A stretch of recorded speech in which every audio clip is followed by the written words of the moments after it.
Hello, this is Tammy with Autistic Wiki, and I am doing days 11 and 12 for the Walk in Red Instead April challenge. I'm doing better than I thought I would because I really didn't think I would do more than 1 or 2 days of this. So I'm doing about every other day, but still, it's better than I thought I would. So I am a day behind, so today's the 12th. I'm going to do the 11 first. So 11 is I love someone with Allism. So, first of all, Allism is kind of a word that and I don't know who exactly started it, but it somehow kind of started. At least what I noticed, it started on. I first noticed it on Twitter when somehow I don't know, somebody just started calling neurotypicals people with Allism, which is kind of a takeoff of instead of autistic. These are neurotypical people who are lacking autism, and they have this condition called Allism. And it's a little bit of a joke, but also a little bit of a way to, more like satire, I would say, more of a way to um, kind of bring awareness to the differences between us, because it's one of those things where, like when somebody maybe is when somebody is describing someone with autism, they may say something like they don't like to look at people, and they don't like to talk to people, and they don't like being touched and stuff like that.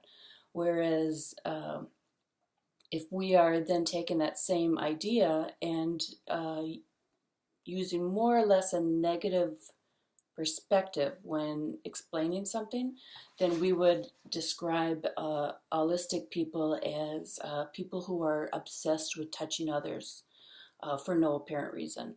They have this obsessive need to just be talking all the time, even if they've got nothing to say. They just want to talk, talk, talk, talk, talk, and they just want to be around people all the time. They seem to be scared to be alone.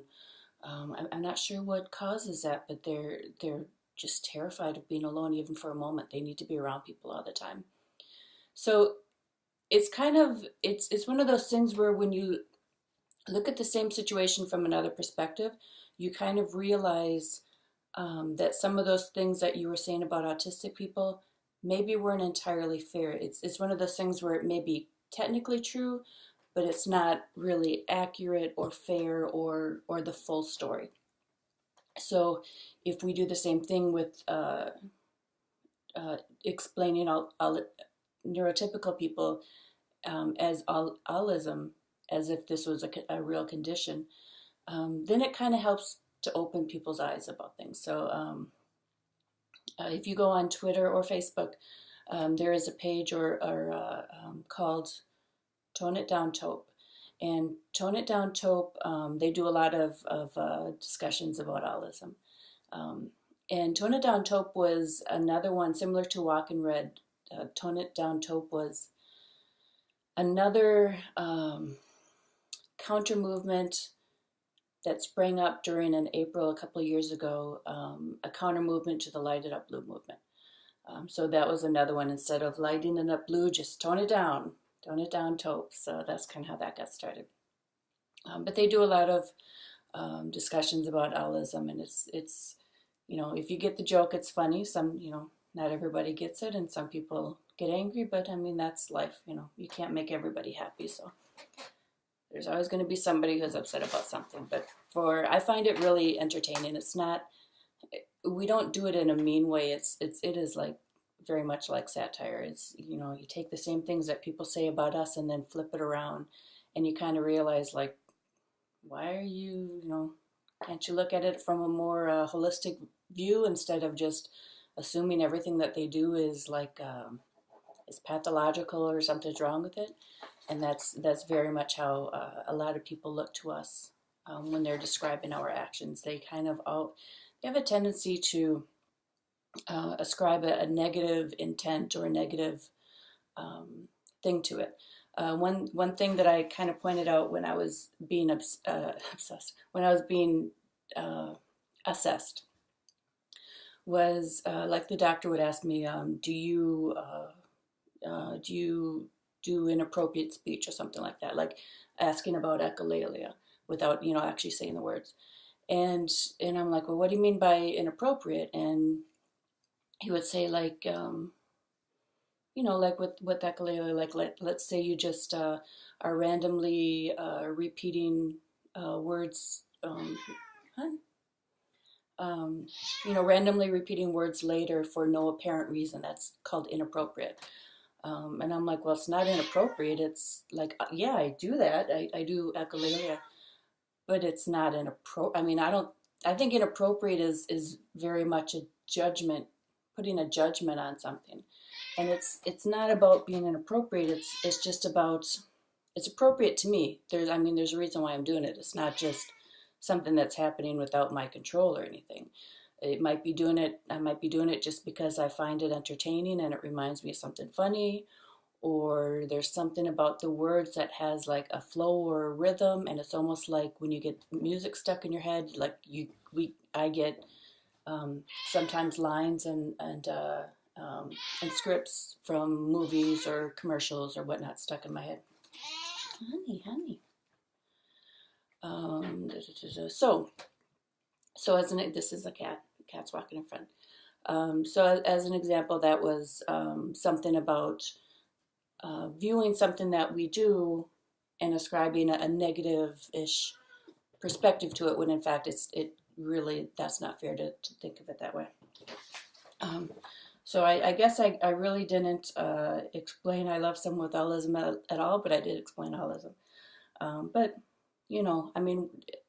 autism touches all of us. I mean, we all know somebody who has this condition. So it's important that we all are respectful of their differences and really make an effort to include them.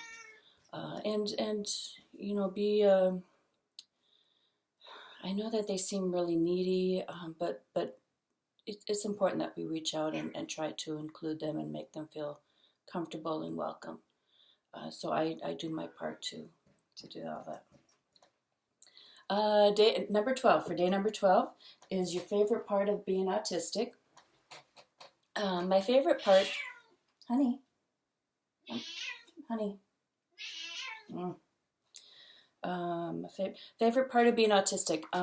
My favorite part, I was kind of talking about this in a previous video, is the same things that are very difficult to me are also my favorite things. So the same things that give me the most difficulty, are actually my favorite things, even though they do cause me pain and whatnot. And that maybe sounds a little psycho, but let me explain. Hope I can explain this. Okay, so I think I gave an example of walking in the woods in another video. So the same thing, what I love about autism is one of the things about me that is affected is sensory. So I have a lot of sensory issues. I'm extremely sensitive to touch, sound, and smells. It feels like I'm dialed up to, instead, if the dial goes to 10, I feel like I'm living on, dialed up to 11, and it never comes down. So that same thing that makes a lot of situations really stressful and really hard for me is also my favorite part, because at the same time, while there are a lot of situations that are difficult, it also, I seem to, when I compare myself to, when I look at other people and how they interact with their world, it seems like they miss so much. It really does. I once compared it to, it seems to me, when I look at the way other people interact with their world and the way they describe things and the way they appear to experience things, as best as I can observe, and just same ways they can't really observe me. As best as I can tell, it's comparable to if they are living in this 2D black and white world, And I'm living in this 3D Pixar world. And it's really a huge difference in the amount of things that I hear compared to them, the things that I notice, just, walking anywhere, the billions of details that you pick up all around you is, there's a lot of really, really fascinating things, and it gives me a lot of joy, like just going outside, or just, all the little things, like if I go for a walk and I notice, all the animals and the smells and the colors, and the different way the winds blow and the different scents on the wind, and like if I'm with someone and I point it out, they're always like, "What are you talking about?" They don't notice it, and they, even if I point it out to them, they still can't notice it. It's like they're disabled and they just can't experience this stuff, and I think that's really sad, because I think that a lot of neurotypical people are really missing out on a lot of life. This world is so amazingly alive, and every time I point it out to someone, they just kind of stare at me dumbly, like they don't believe me. Like, when I point out all the colors and point out the way the wind's blowing, and they're like, "I didn't even notice the wind." How do you not notice it? It's blowing on you. It's a weird thing. So I kind of feel sorry for them. I mean, it really does look like they're missing out on a lot of stuff, and that's a big part of why, um, if there was ever, it's not a disease, so there can't really be a cure, but if there was ever a way to take away my autism, I would not want to do it. I it's really hard being autistic, because this world is not really designed for us, and that's only because we are not the majority. If we were the majority, then the world and the social rules and everything would be designed for us, and the world would be a lot easier.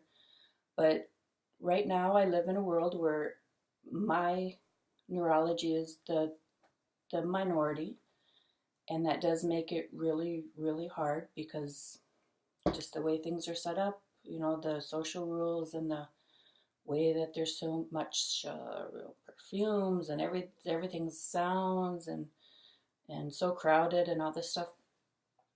It is really, really, really hard, but at the same time, I would not want to take it away, because all those other things that I would lose, in addition to, being numbed by, all the day-to-day stuff, I don't think those other things are worth losing, because they're really amazing. So no, I would not give it up. So that is my favorite part of being autistic, is the autism. And I know not everybody's like that. I mean, that, everybody has a different experience. And, don't, some people, in saying that, some people might be quick to say, "Well, you're not like my child." We hear that one way too often.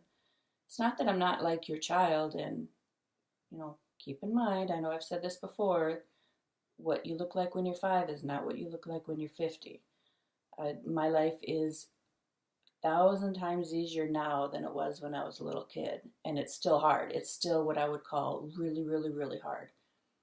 But it's a lot easier because I've had an entire lifetime to learn to navigate this world, and that's what makes it easier. I've learned what my boundaries are. I've learned what my limits are. I'm a grown-up now, so I have the ability to take myself out of situations, or just not go to situations if I know that is too much for me. I have the ability to buy headphones and earplugs, and wear sunglasses and whatever I need to deal with the situation. I didn't have those options when I was a little kid, and I didn't even understand what was going on, so I couldn't ask for those. So that's a big part of why it's a lot harder when you're little, is because you're still trying to figure all this stuff out, and there's no roadmap really. I think it's easier nowadays because there's a lot more education and awareness, but when I was a little kid in the 70s, they just thought, "Oh, she's a little retarded, maybe she'll grow out of it." You don't grow out of retardation. But well, that's all they thought back then, and they didn't really know what to do for me. So they just kind of ignored me and, go away. So, but yeah, that is it. So that was my favorite part of being autistic. If I do one tomorrow, it'll be 13th music. I really love music, so I'll try to get that in. If not, I'll do it the next day or the next day. One of those. All right. Thanks for watching.